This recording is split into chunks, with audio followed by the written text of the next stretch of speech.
Hello folks, welcome to a brand new video. To the individuals who have shared the same interest in finance, economy, or investment sector, this is Daily Investment Documentaries, a series of documentary videos mainly discussing the bibliography including the childhood period with background, the career path, and the daily life with private events of the famous billionaires. Those persons are considered such genius businessmen who undoubtedly possess money-earning and investment brains. Accompanied by the audacity and risk-taking spirits, billionaires such as Elon Musk, Warren Buffett, or Hugh Hefner are the main characters appearing in the series. In the mainstreams of the series, besides the information associated with life issues, important periods, as well as significant investment successes and regardless of initial failures, would be mentioned and concluded to reveal investing lessons for audiences. Their advice and lessons are not simply on theory but drawn from the real experiences and money-losing unexpected business deals. For a businessman, money is so-called blood, therefore, the money-relating lessons could be regarded as the most practical and important ones. Following in each episode as a part of private life and certain scandals so far, this part might naturally attract the curiosity of people watching the series. Somehow, not yet published facts would help you, audiences, have a closer glimpse at the nature of any human behind the glamorous aura of fame and success. You probably should not express quickly judged criticism towards any individuals with a bad assumption. The stories and consultancy from those successful are what people should pay attention to and learn. The authors hope audiences would enjoy and support the series. To begin the series, the first episode would discover the life and the career of Tesla founder Elon Musk, who is not only famous for his automobile industry but also the ambition of outer space conquering named SpaceX. This businessman also can significantly influence the billion-dollar worth cryptocurrency market. You would be surprised at his chain of luxury properties from cars to estates. And the series would tell you more details about this man. For anyone who doesn't know who Elon Musk is, here is a piece of his background. Back in time to his childhood, Musk is a South African native who was born in 1971 to divorced parents. His father worked as an engineer, while his mother, who was born in Canada, worked as a nutritionist. In his teen years, Musk was captivated with science fiction and computing. He built the coding for his own video game when he was 12 and sold it to a corporation. He emigrated to Canada in his late teens to escape serving in the South African military, which was mandatory for white males. It was still the apartheid era in South Africa when the country's majority black native people were denied political and economic rights. Musk had no desire to serve in the army, which was at the time fighting to suppress a black nationalist movement. He was able to enroll at Queen's University in Kingston, one of Ontario's best institutions, because of his mother's Canadian connections. Musk had intended to pursue a career in business, and as a college intern, he worked at a Canadian bank. Before becoming an internet entrepreneur, this was his sole actual employment. He switched to the University of Pennsylvania midway through his undergraduate studies, earning a bachelor's degree in economics and a second bachelor's degree in physics a year later. Following that, he was accepted into Stanford University's elite doctoral program, where he planned to pursue a PhD in energy physics. In 1995, he relocated to California just as the internet boom was kicking off, and he decided he wanted to be a part of it. He dropped out of Stanford after only 2 days to launch Zip2 Corporation, his first startup.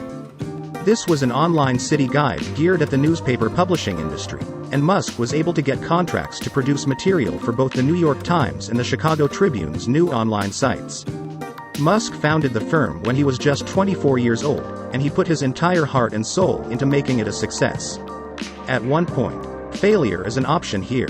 If things are not failing, you are not innovating enough. In an interview with Roger Eglin of the Sunday Times of London, he said that he lived in the same rented office that functioned as his company's headquarters, sleeping on a futon couch and bathing at the local YMCA, which was cheaper than renting an apartment. Despite this, the firm failed to meet its commitments, pay its employees, and cover other expenses, so he decided to seek outside funding. Zip2 was eventually funded with $3.6 million from a group of venture capitalists, investors who contribute startup financing to new firms, but he handed up control of the firm in exchange. Careerhood. A series of failures and success, and I'm gonna tell you lessons from those. We all know Elon Musk is a genius who has come up with more fantastic ideas than most people can recall.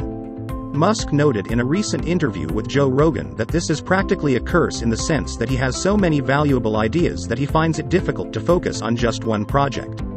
It may seem that whichever plan Elon Musk executes will be a success. With a net worth of $151 billion, he is a successful entrepreneur, innovator, and one of the world's wealthiest individuals. Tesla has soared throughout the COVID-19 epidemic, putting him in the top 10 wealthiest persons on the planet. However, we are aware that the South African businessman has failed several times, with many of these failures involving very contentious situations.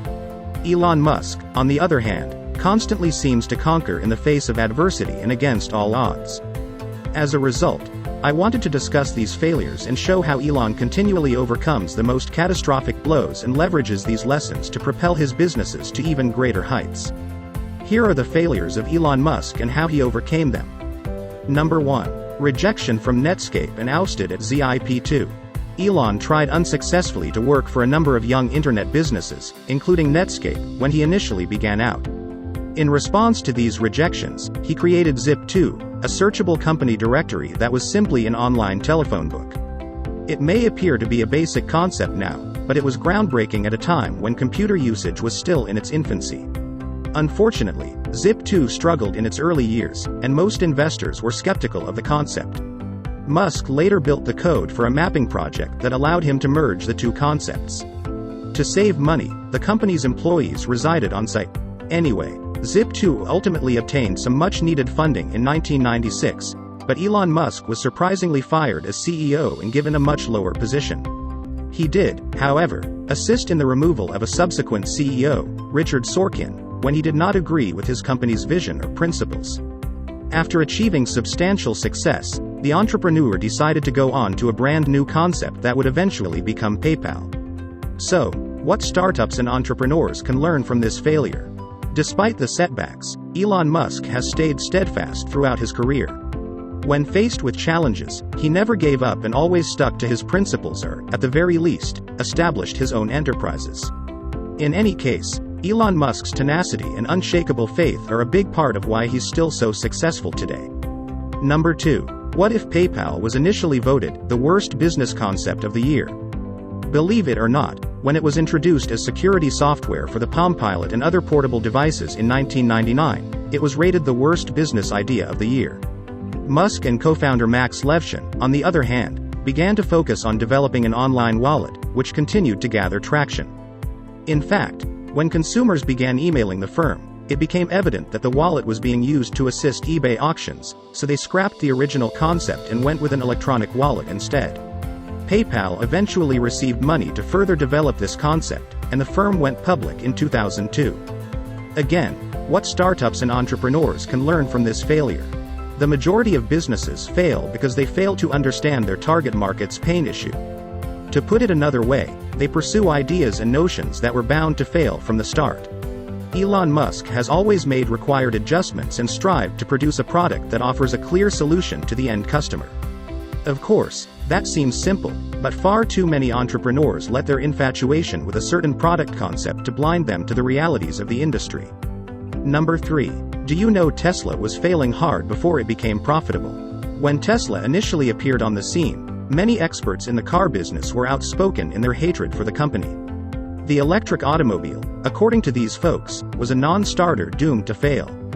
In 2008, it appeared that these forecasts would come true, as Tesla was on the verge of bankruptcy owing to a lack of funds.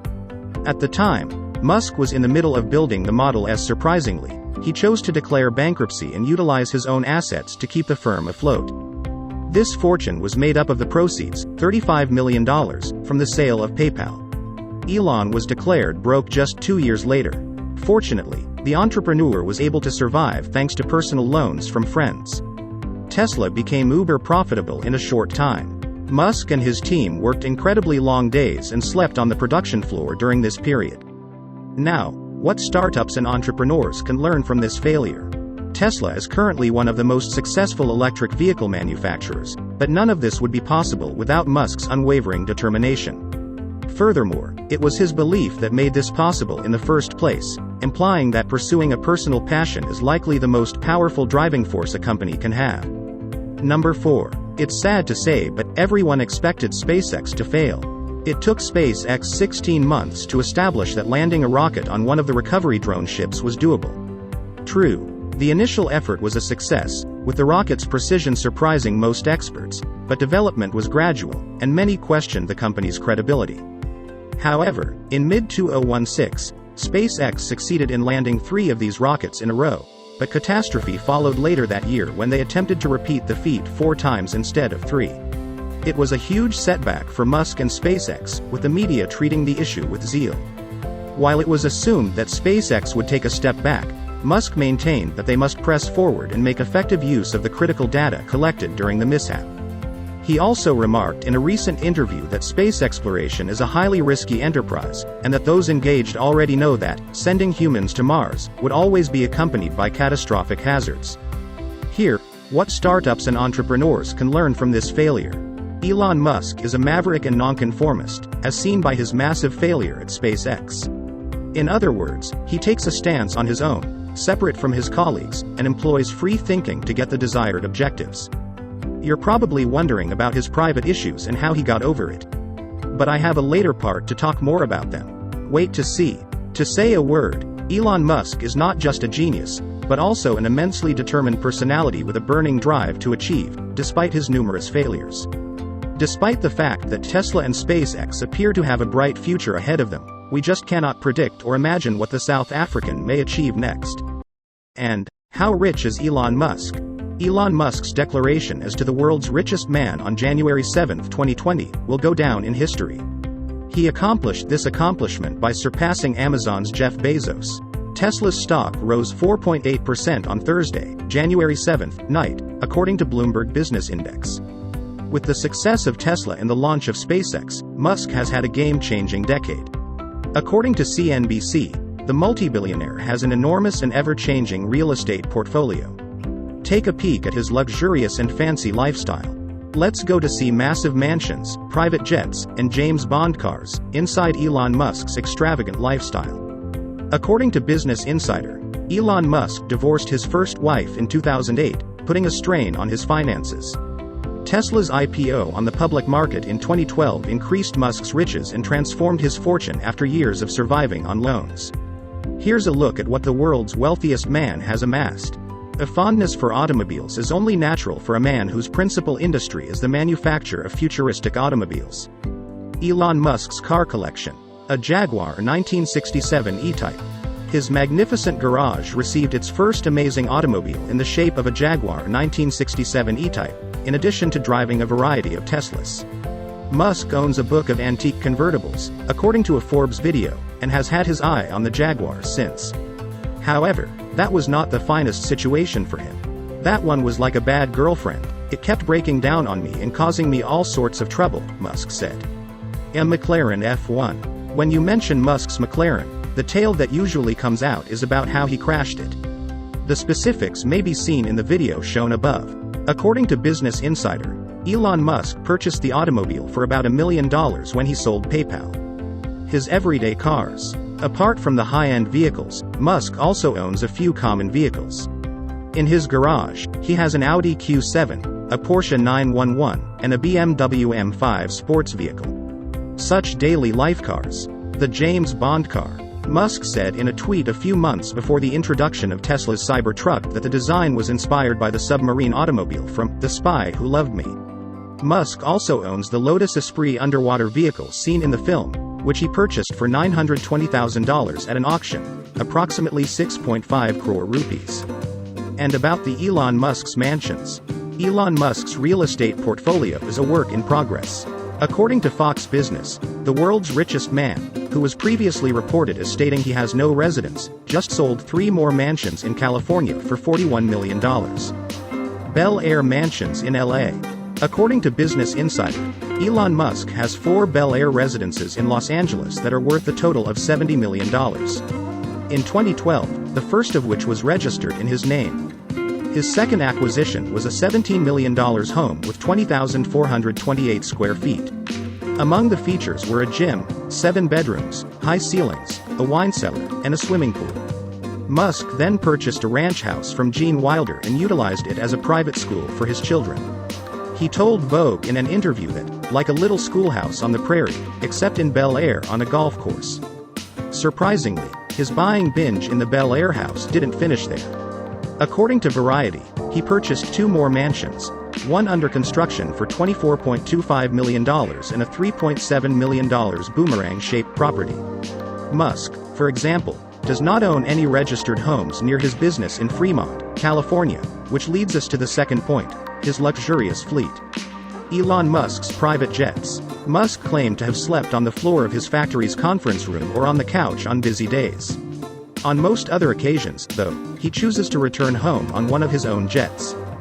Gulfstream G550 and G650. The billionaire owns 2 Gulfstream private planes, which are registered at Falcon Landing, a SpaceX and Tesla-affiliated LLC. The Gulfstream G550 is the newest addition to his fleet, with seating for 17 people but a sleeping layout. The other, a G650, is larger and has more miles because it is his favored mode of transportation from California to Texas. And the last part of the video, Musks Scandals so far. Let's talk about Elon's complicated personal life and finances. Finally, we cannot overlook the fact that Musk is a controversial character who has been through some difficult times in his personal life. After all, he went through a very public and lengthy divorce with his former wife, at which time he claimed he was depressed. As if that wasn't enough, Elon was nearly destitute again when the 2008 recession wiped out the profits of SpaceX and Tesla, forcing him to choose between the 2 companies. Elon ultimately opted to split any remaining funds between the 2 firms, and later that year he learned that NASA would be investing $6 billion in SpaceX. Needless to say, both firms weathered the storm, and Elon married for the second time only a few years later. Whatever your opinion of Elon Musk is, he continues to display an unwavering will to achieve. Despite the uncertainty and hesitation, he makes big decisions and follows through on them completely, right to the finish. This founder has been dubbed the real-life Tony Stark for his boldness, audacity, and tenacity. He's also been labeled as insane or obsessed with fame. In detail, recent events show him being investigated by the Securities and Exchange Commission, inflating his stock numbers to 420, causing a doobie on Joe Rogan's podcast, tweeting while on LSD, and causing a widely publicized scandal involving his musician girlfriend, Grimes, proposing a threesome at his mansion in Los Angeles. Despite the scandals, this founder may still teach us a lot, and we can respect his business passion. After all, he's built a number of multi-billion-dollar businesses. He is the millionaire Kanye West, the PayPal mafia's worst nightmare, Tesla's CEO, and the famed Elon Musk. Inside Elon Musk's tumultuous personal life, which has seen him divorced 3 times, romance Hollywood stars, and now have a 1-year-old child with artist Grimes. In a 2010 statement, Elon Musk said he would rather stick a fork in my hand than write about my personal life. But Elon Musk, the CEO of Tesla and SpaceX, is a fascinating personality who has spoken up about his childhood, parents, and relationships over the years. In November 2017, he spoke out about his separation from Amber Heard, expressing his sadness about their divorce. Musk also addressed his strained connection with his father, Errol, describing him as a terrible human being. Musk is now dating artist Grimes, with whom he announced his relationship in May 2018, having their first child together. To the newest recent event of the downfall of Bitcoin price, which directly related to this billionaire, Musk was blamed for being so strategic when his announcement of rejecting any transaction using the digital currency Bitcoin made the price of the most powerful coin significantly drop. And, of course, due to this movement of Elon Musk, people accuse him of spreading the news to force the price of Bitcoin to fall so that he could take over the trading force to buy the coin at a cheaper price. If you're good enough, you're old enough. And that's all about Elon Musk, his childhood, career, and scandals so far. Next, Warren Buffett, a nobleman in business and also in philanthropy, would appear in the second episode. Buffett is really respected for the total net worth up to hundreds of $1 billion and his strategic money breed money deals. In spite of being a billionaire, his life proves the other side of modesty and simplicity, from an average cozy house to the meal of hamburger and Coca-Cola. That would be another respect when the more money he earns from business, the more money he donates for his philanthropy activities.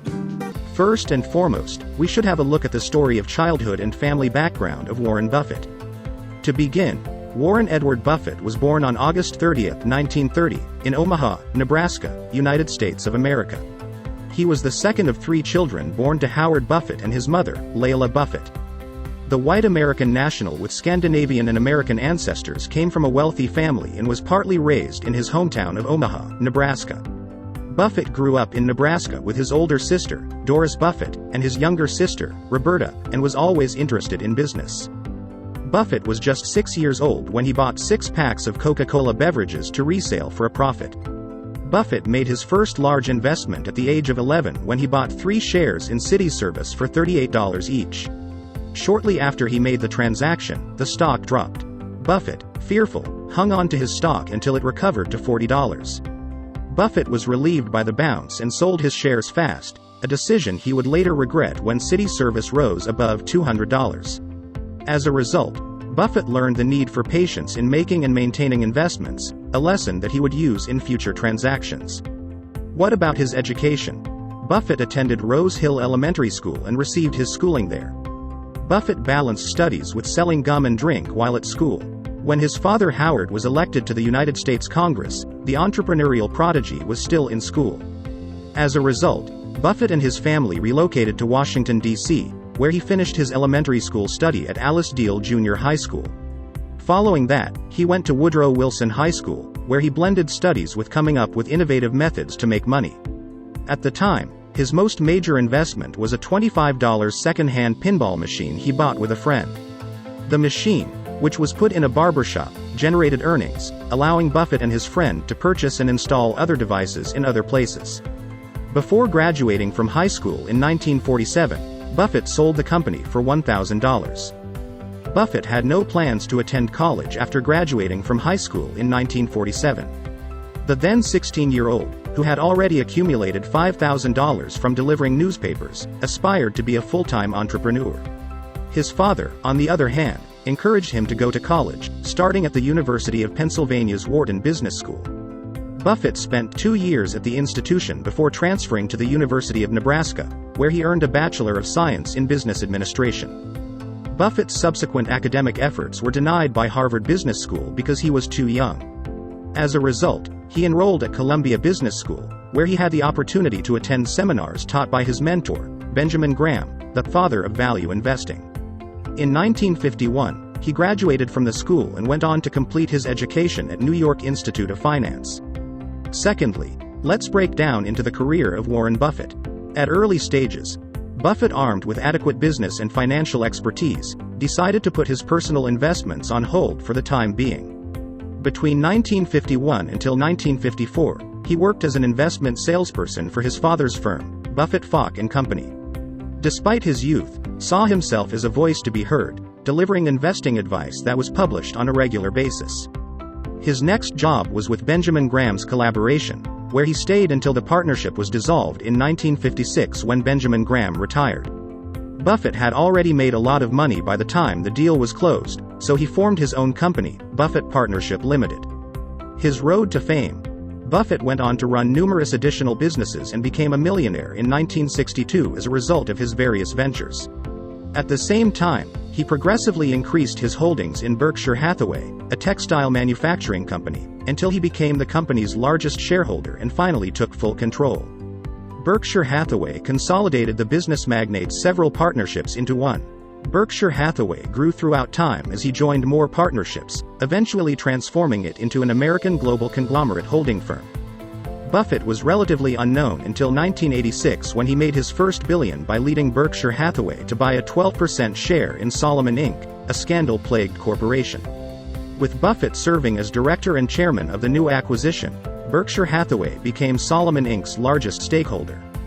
Buffett began buying Coca-Cola Company shares 2 years later and eventually possessed 7% of the company. One of Berkshire's most profitable investments is still being held today. Warren Buffett is largely acknowledged as one of the world's most successful investors. Even the greatest investors, as Buffett openly admits, make mistakes. Buffett's famous yearly letters to Berkshire Hathaway stockholders detail his worst investment blunders. Number 1. ConocoPhillips. Buying at the wrong price. Buffett took a substantial position in ConocoPhillips shares in 2008 as a bet on future energy prices. Many people believe that oil prices will rise in the long run and that ConocoPhillips will gain as a result. This, however, proved to be a poor investment since Buffett purchased the stock at an exorbitant price, resulting in a multi-billion-dollar loss for Berkshire Hathaway. The price at which you acquire stock is the difference between a terrific firm and a fantastic investment. Buffett was even more incorrect this time.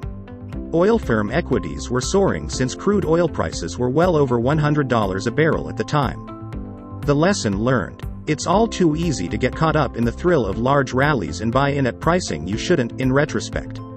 Controlling one's emotions allows investors to conduct a more objective appraisal. A more objective investor could have seen that crude oil prices have always been extremely volatile, and that oil corporations have historically been vulnerable to boom and bust cycles. Buffett once said, "When investing, pessimism is your friend, euphoria is the enemy." Next, Dexter Shoes. Investing in a company without a sustainable competitive advantage.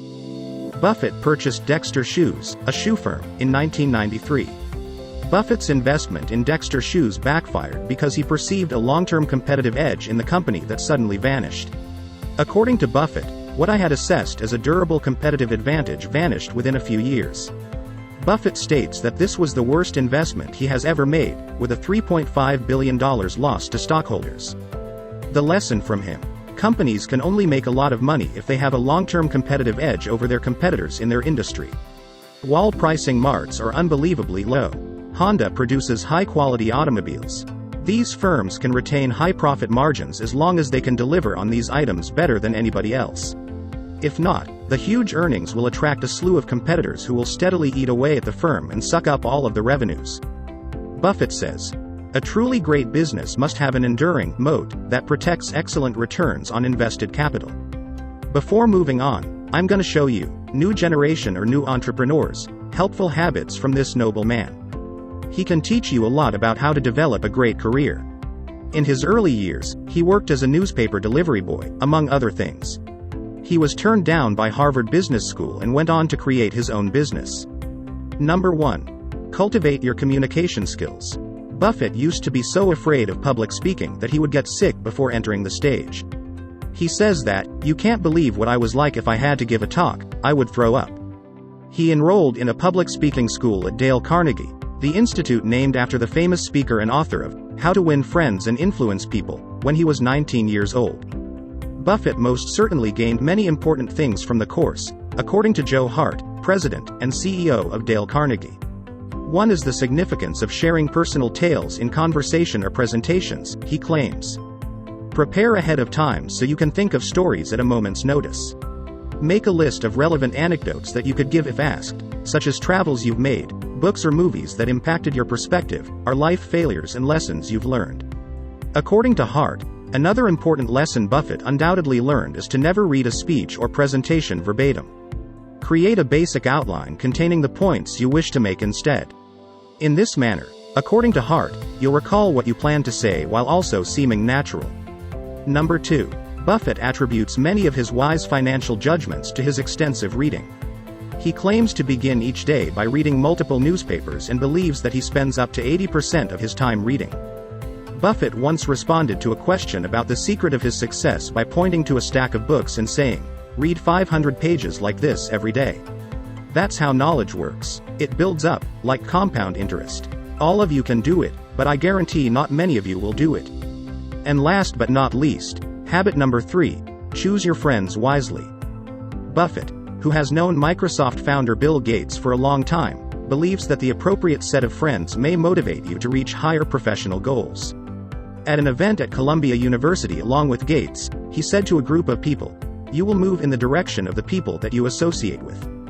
An excellent buddy motivates you to take on a challenge in your job, connects you to useful contacts, or suggests interesting books or resources. It's important to associate with people that are better than yourself, Buffett says. Now we are in the part 3, the lifestyle billionaire Warren Buffett. According to Forbes, his total net worth has recently reached about $110 billion, ranking 6th out of the richest people on the planet.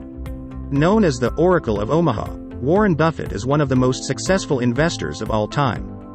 Buffett runs Berkshire Hathaway, which owns more than 60 companies, including insurer Geico, battery maker Duracell and restaurant chain Dairy Queen. Even with that huge net worth, Buffett doesn't like to buy fancy cars or houses. But the billionaire still spends his money on his crazy lifestyle. Despite being one of the world's wealthiest people, Buffett is also notoriously frugal, eschewing mega mansions, yachts, and supercars. For instance, despite his billions of dollars, Buffett says he eats at McDonald's for breakfast every day and spends no more than $3.17 each time. And for years, he's used a 20 flip phone until finally upgrading to an iPhone 11 in February. He owns roughly 5.9% of Apple. According to BusinessInsider.com, Buffett has lived in the same home in Omaha, Nebraska since 1958. Business Insider also reports that he only purchased the house for $31,500 at that time. And looking at pictures of his house, it looks like a lovely spacious home. Anybody would be happy to own the property. Still, you would never guess that one of the richest men on the planet lives in it. Compared to the estates of fellow billionaires, this home is relatively small. This is a testament to the lifestyle of Buffett, proof that the man enjoys a simple life. Although he did have a beach house in California that he bought in the 70s, CNBC.com reports that Buffett purchased the mansion for $150,000. The article goes on to say that the mansion has 6 bedrooms and 7 bathrooms, but he sold it just a few years ago. A quote from Warren Buffett's bio in the Giving Pledge website sums it up perfectly. "I like having an expensive plane, but owning a half-dozen homes would be a burden." If his home of choice is any indication, we can expect modesty when it comes to his car as well. Once again, Business Insider has the scoop on what Buffett's preferred choice of wheels is. In an article, they explained that until 2014 Buffett drove a 2006 Cadillac DTS. Autotrader.com shows that the original price for the car was between $41,000 and $49,000. And when Buffett finally decided to upgrade his car, he opted to go with the Cadillac XTS, a car that once again is in the $40,000 range. We've seen that Buffett doesn't like to splurge on houses or cars, but he is a billionaire and has spent a ton of money, but on what? CNBC.com reports that in 1998, Berkshire Hathaway bought the company NetJets. Berkshire Hathaway is a holding company and Warren Buffett is its chairman. So, what's NetJets? It's an aircraft company that allows people or companies to own a part of a private jet if you don't travel much but want to fly in a private jet. When you do, you would buy a fraction of a jet. Reed reports that Warren decided to double down on this company by giving them enough money to buy more private jets. An incredible $18 billion. You gotta spend money to make money. The investment seems to have paid off since the company's still going strong. Today, Buffett is a successful businessman, so that wasn't the only time he spent money to make money. Besides, it is reported that Berkshire Hathaway bought 10 million Apple shares in 2016. One stock was worth $108. So, when the times that by 10 million, it becomes clear just how expensive it is. By the way, if you don't want to multiply, it's roughly $1,080 million. Buffett and Berkshire Hathaway would go on to buy more stocks of the tech giant. NextWeb.com explained that the company had more than $72 billion worth of Apple stock, and amazingly that's only 5% of Apple. Also, Buffett is such a fan of Apple that he finally decided to trade in his flip phone for a new iPhone 11. CNN.com reported that he previously had a Samsung Shoe 320, a phone that came out 10 years ago. Probably, the most important way Buffett spends his money is on charity. Robert Frank for CNBC reported that since 2000, Buffett had donated more than $46 billion to charity. Jennifer Wong, writing for Forbes, made a list of the top 25 philanthropists in America making the biggest donation, and Buffett was at the top of the list. According to Wong, between the years of 2014 to 2018, Buffett had donated $14.7 billion. Buffett is also responsible for the creation of the Giving Pledge along with Bill and Melinda Gates. Billionaires who join the organization pledge to give away most of their money to charity in their lifetime or when they die. His bio on the Giving Pledge website states that he plans to give 99% of his wealth to philanthropy during his lifetime or when he dies. Another Forbes report shows us what charities Buffett is donating to. Buffett donated the foundation of his good friend Bill Gates, the Bill and Melinda Foundation. This foundation tries to help people all over the world, from developing vaccines to helping kids in America graduate high school. Another important organization he donates to is the Susan Thompson Buffett Foundation. It's named after his late wife. On their official website, it states the foundation has offered scholarships to college students in Nebraska for over 50 years, so it appears that Buffett is taking his pledge seriously. So, to answer the question on what Warren Buffett spends his billions, it seems he only spends money on things he truly believes. If he believes in an investment, he doesn't mind doubling down to play the long game. Besides that, his top priority is giving back to the community and to the world. And here comes the last part. Scandals and facts you might not know about Warren Buffett. Buffett's first brush with trouble was in 1974 when he purchased Wesco. In a nutshell, Buffett and his partner Charlie Munger began buying Wesco Financial stock through Blue Chip in 1972. In 1973, the two pushed hard to prevent Financial Corp. from acquiring Wesco and then spent the following 2 years gaining a controlling share in the company.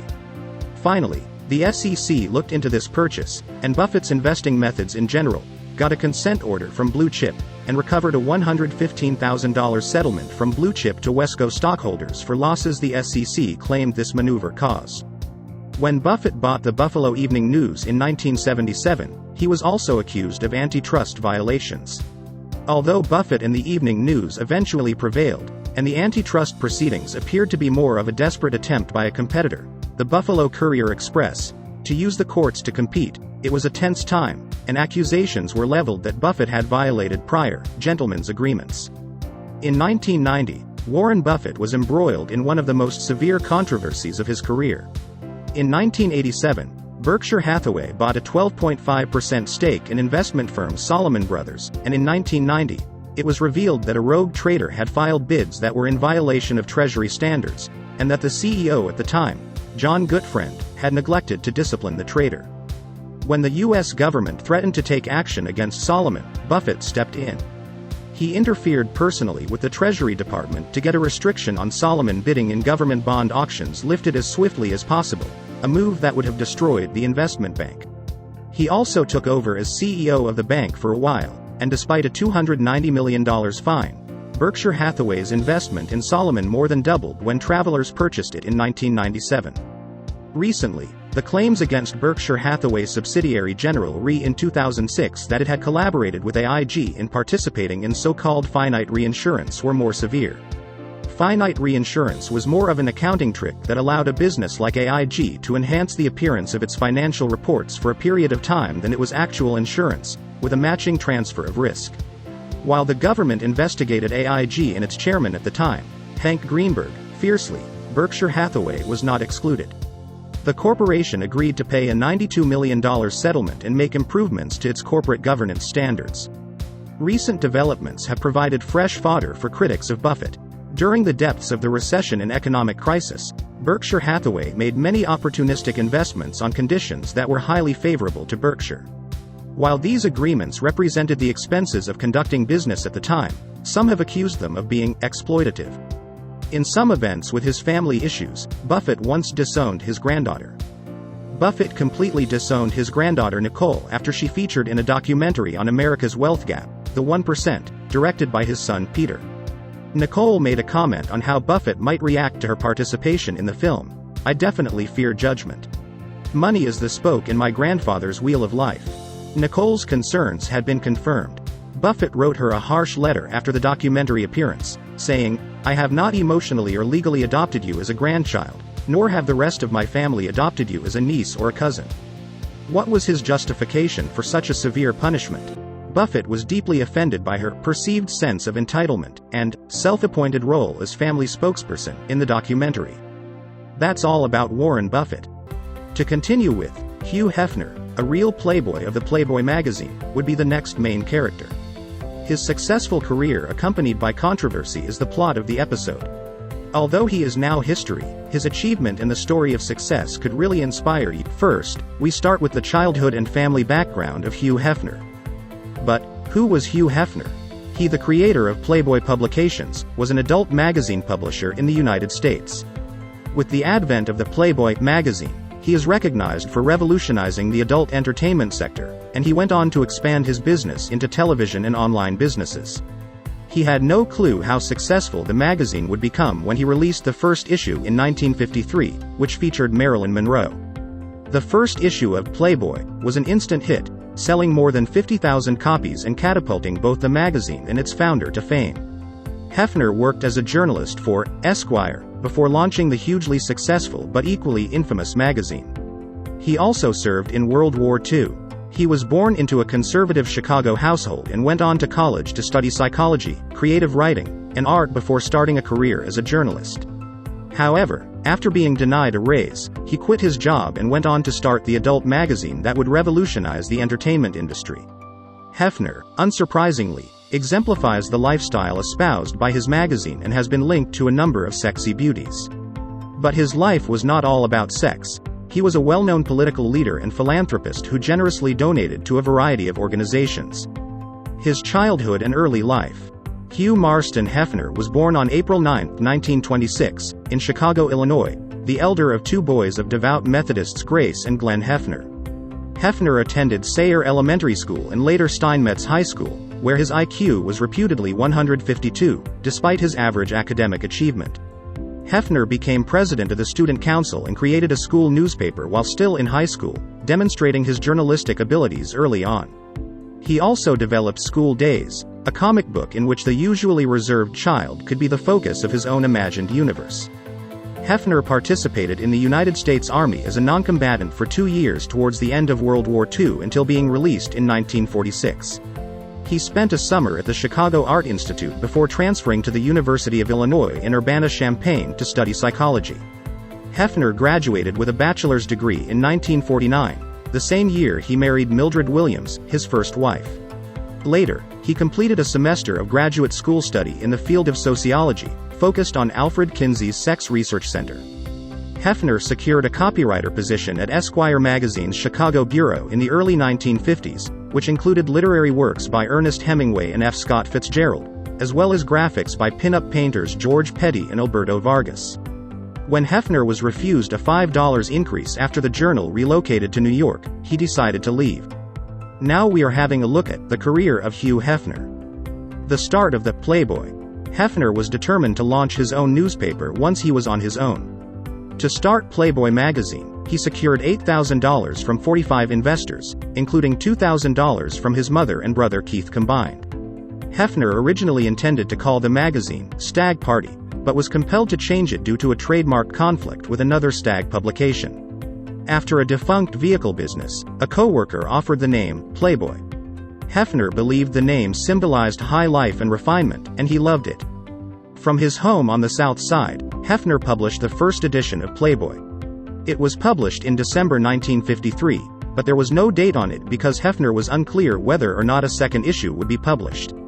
Hefner had acquired a color image of actress Marilyn Monroe in the nude, which had been shot some years before, and placed it in the centerfold of the magazine to help secure its success. The first issue went on to sell over 50,000 copies and became an immediate hit. In the 1950s, America was seeking to move on from nearly 3 decades of war and economic depression. The journal was a welcome alternative to the era's sexual repression for many people. For those who disregarded Playboy as a sexual journal at first, the magazine quickly grew in popularity thanks to intellectual articles and an urbane style. The period of developing a voice.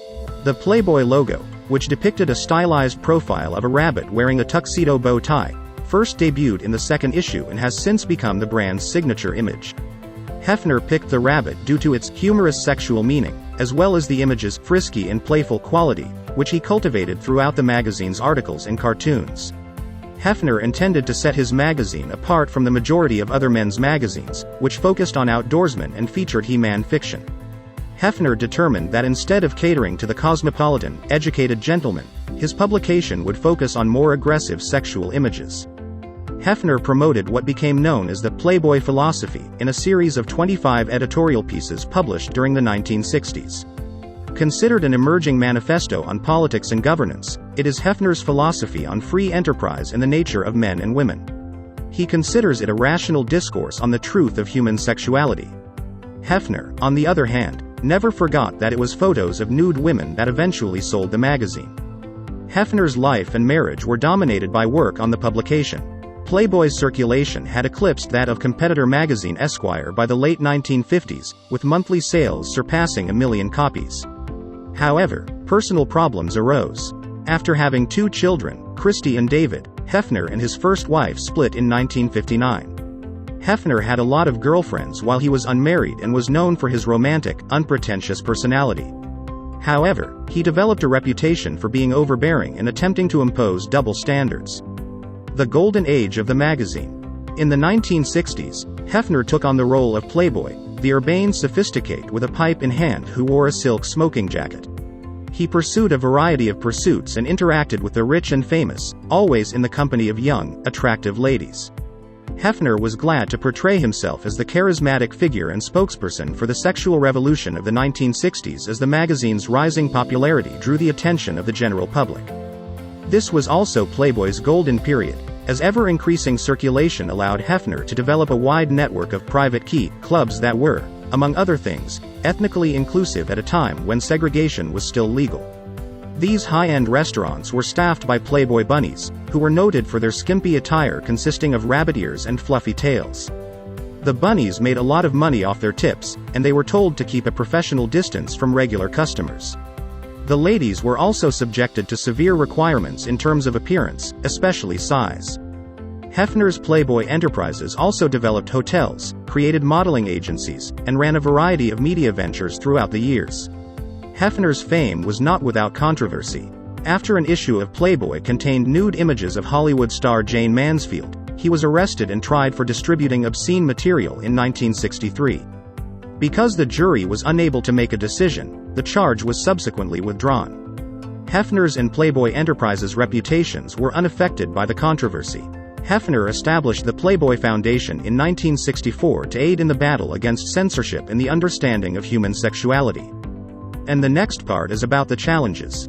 Hefner had grown Playboy Enterprises into a large enterprise by 1971.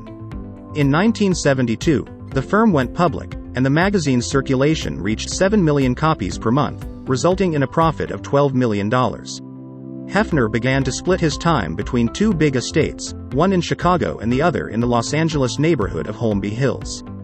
Playboy Enterprises, on the other hand, hit hard times in the mid-1970s. The United States was in the midst of a recession, and Playboy was up against more graphic men's publications like Penthouse, edited by competitor Bob Guccione.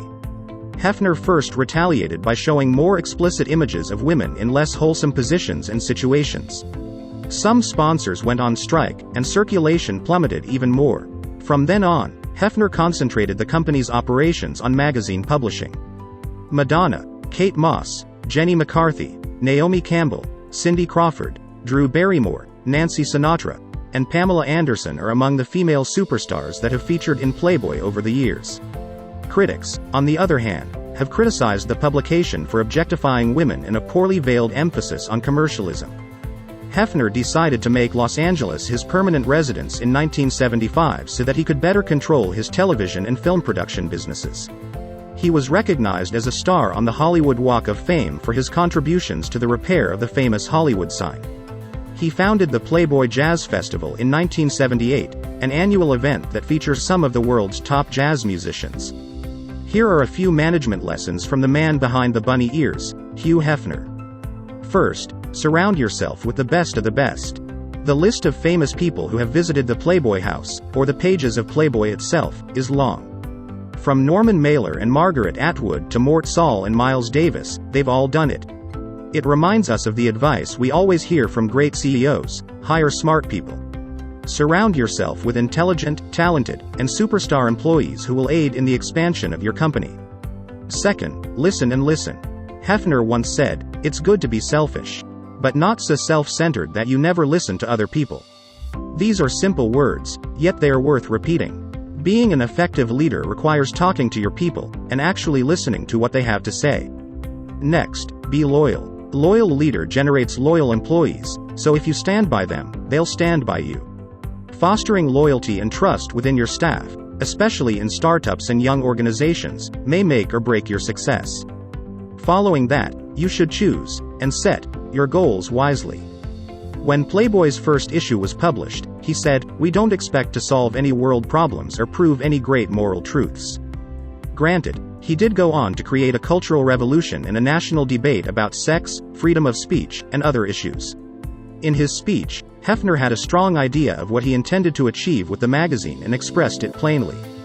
Your team will reward you if you follow this approach to every goal you set. Another lesson. Pay attention to details. Don't be hesitant to jump in with your team and help them solve difficulties and keep things operating smoothly. Keep in mind, however, that there is a distinction between paying attention to detail and micromanaging. The latter should be avoided. Last but not least, don't waver on your principles. Hefner has a long history of putting his life on the line for a principle. He accepted a position in the personnel department of a cardboard box maker as he started his deadening march toward 1950s adulthood, but resigned when he was instructed to discriminate against black applicants. Fighting for what, or who, you think it is right can be challenging, or even scary. However, it demonstrates the character strength that your team will remember. Now we are on the third part of the video. The total net worth and passed-down properties of Hugh Hefner. At the time of his death, Hefner, who had been developing his Playboy empire since launching the magazine at the age of 27, had an estimated net worth of $50 million. Various publications, however, estimate his net worth to be in the millions of dollars. Hefner put his net worth at $43 million after his last divorce in 2009. WealthX, a market researcher, told Business Insider that he is worth at least $110 million and has roughly $45 million in liquid assets. Hefner was reported to be worth over $200 million during the height of Playboy's success in the 1970s, but since then, Playboy magazine's circulation has declined, and earnings have decreased. According to Celebrity Net Worth, Hefner controlled 35% of the Playboy brand in the whole magazine when he died. In addition, he owned $36 million in stocks and bonds, as well as $6 million in a joint account with an unnamed person. His monthly income was about $300,000, with the magazine accounting for over $100,000. He traveled the world on the Big Bunny, a modified black DC-30 aircraft with a living room, a disco, movie and video equipment, a wet bar, and sleeping chambers when he wasn't at home. A circular bed for Hefner was also included in the jet. Hugh Hefner's death at the age of 91 marks the beginning of a new era for one of the world's most renowned residences. Although the first Playboy mansion was a 70-room, French-style house near Hefner's hometown of Chicago, where the magazine was headquartered, Hefner eventually relocated to Southern California and purchased the present Playboy mansion for $1.1 million in 1971. It was built in 1927 in Holmby Hills, between UCLA and the Los Angeles Country Club, and has been home to celebrities such as Humphrey Bogart, Bing Crosby, Walt Disney, and Frank Sinatra. Arthur Letts, the creator of the Los Angeles Broadway department store, was the first owner. The 22,000-square-foot home with a built-in pipe organ, wine cellar with a secret entrance, and baths were only part of the Playboy party scene. The licensed zoo, which includes Hefner's monkeys, flamingos, peacocks, and a few actual bunnies, is located near the famed pool. Across the street from the mansion is Hefner's much-publicized 6-acre party compound with rooms for his bevy of beauties called the Bunny Hutch, the iconic grotto, a 70-person staff, and a 24/7 kitchen that catered to his upside-down schedule. In 2013, the Bunny Hutch complex across the street was put on the market and sold for $17.25 million. In early 2016, the Playboy mansion was put on the market with the unusual requirement granting Hefner a life estate. He'd be permitted to stay at the mansion for the rest of his days. The asking price was $200 million, which was a new high for the United States. This is the last part of the video. The disturbing facts you might not know about Hugh Hefner. First, here are Hugh Hefner's 5 biggest controversies and scandals. Hugh Hefner was involved in more than a few controversies during his long life. Sexual accusations. Hefner was accused of forcing himself on his Playboy playmate, Dorothy Stratton, by movie director Peter Bogdanovich. On her first night at the home, the event allegedly occurred in his jacuzzi grotto. However, Hefner denied the allegation. "I am publisher of Playboy or no, a very shy man. And I could no more force myself on a woman, psychologically or physically, than could the man on the moon." Obscenity charges. Hefner was charged with distributing and publishing obscene materials. The claims stemmed from Jane Mansfield's appearance in the June 1963 edition of Playboy. According to CNN, the jury was discharged on December 7, 1963, after it was deadlocked 7-5 in favor of acquittal. Feminists and religious people versus Hefner. When Hefner launched Playboy, its centerfold featured a nude photo of Marilyn Monroe. A number of feminists and religious people were not pleased. It drew criticism from the groups which even continue to this day. Multiple girlfriends. Hefner married 3 times and acknowledged having many live-ins following his divorces from his ex-wives. He said, though, that he never cheated on his wife while they were married. "There were chunks of my life when I was married, and when I was married I never cheated," Hefner told Esquire in 2013. "But I made up for it when I wasn't married." Controlling and manipulative. In her 2015 tell-all book, Down the Rabbit Hole, Hefner's ex-girlfriend Holly Madison stated that the Playboy founder is dictatorial and manipulative. Hefner gave his Playboy playmates with allowances, meals, and accommodations in exchange for them having sex in front of one another. Even though Hefner was not monogamous, the females were subjected to a curfew and were not permitted to date. We never imagined the happenings inside Hugh Hefner's Playboy mansion to be sweet and innocent, but somehow, the reality is even grosser than we pictured. Former Playboy bunny and #1 girlfriend Holly Madison, who lived in the mansion for nearly 8 years, wrote a tell-all memoir about her experience in Hefner's house, Down the Rabbit Hole, and her revelations are both disgusting and uncomfortable. 1. All women were required to participate in Hefner's weird bedtime group sex practice, despite their public denials. "I didn't immediately realize that all girlfriends were required to sleep with Hefner," Madison writes. 2. On Madison's first night out partying with Hefner, he handed her a quaalude made from crumpled paper. When Madison told him she doesn't do drugs, she says Hefner replied, "Usually I don't approve of drugs, but you know, in the 70s they used to call these pills thigh openers." 3. He would watch porn, smoke pot, and jerk off while his girlfriends and whoever else happened to be joining them that night pretended to get it on around him. Madison says they would take turns pleasuring Hefner, but he always finished by himself. And that's all about Hugh Hefner, founder of Playboy magazine, his childhood, career and scandals. That's probably not everything, but it can help you look closer at how he was a legendary Playboy. Warren, how would you define true success? Well, I've said many times that if you get to be 65 or 70 and later, and the people that you want to have love you actually do love you, you're a success. I've never seen anybody that reaches that age. I mean, I'm not talking about somebody that's in extreme poverty or pain or something, but I've never seen anybody that, if they have a lot of people that love them, that is other than happy. And I've seen some very, very wealthy people that give testimonials in their school and name schools after and everything. Nobody loves them. Right? Their own kids would say, he's in the attic, you know. Okay. What are, say, 3 pieces of advice you would give to people who are looking to succeed in business? Well, by far the best investment you can make is in yourself. I mean, that, for example, communication skills. I tell the students that come, they're going to graduate schools and business, and they're learning all these complicated formulas and all that. If they just learn to communicate better, both in writing and in person, they increase their value at least 50%. You know, I mean, you can't communicate somebody who says, you know, it's like winking at a girl in the dark. Nothing happens, you know, basically. And you have to be able to get forth your ideas. And that's relatively easy. I did it myself with the Dale Carnegie course. Some people wish I'd taken a shorter course now in terms of my talking later on. But it's just hugely important. And if you invest in yourself, nobody can take it away from you.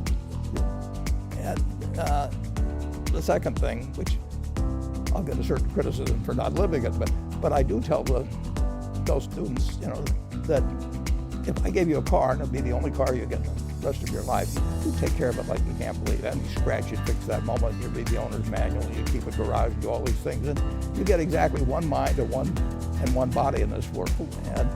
And you can't start taking care of it when you're 50. By that time, you'll have rusted out if you haven't done anything. So you should really be sure that you just remember that you just got one mind and body to get through life with, and you do the most of it. What about life advice? Well, life advice is, you know, the most important thing, aside from the things I've talked about already, is really who you associate with. You want to associate with people who are better than you. I mean, basically, you go in the direction of the people that you associate with, and you want to have the right heroes. You want people if you want to emulate somebody, you better pick very carefully who you want to emulate. And when, obviously, you can't pick your parents. They're going to have an enormous influence on you, but you don't get a choice on that. But you get choices as you go down the line, and who you admire, who you want to copy.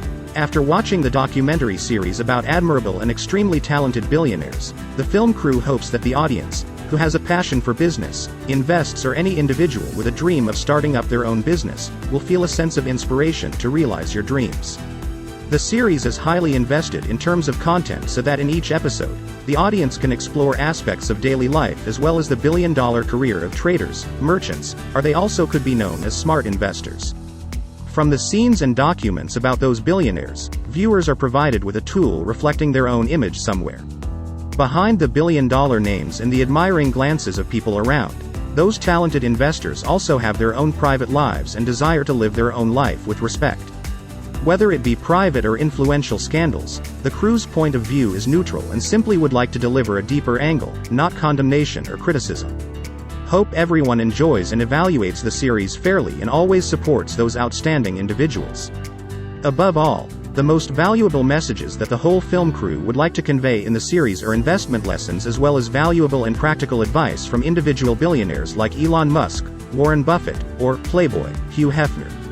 If you, an individual, want to assert an influence on others, at least, you are required to be good and talented enough or to possess remarkable achievements. Therefore, the individuals selected to be included in that series are the brightest examples for us to study and respect. No one is born a billionaire and everyone has the same starting point in terms of awareness. Just by making enough effort and learning wisely, each individual will realize their dreams and ambitions, just like the other billionaires. We hope to receive your comments, thoughts, and suggestions about the series for better content. We really appreciate your support and we are working on improving everything for upcoming videos. This series can also be considered a reliable and useful source of information on business and investment. The materials are carefully selected and filtered to provide the most relevant information to you. Share this video with your friends. And subscribe to our channel to see more. Thank you very much. See you all in the next video.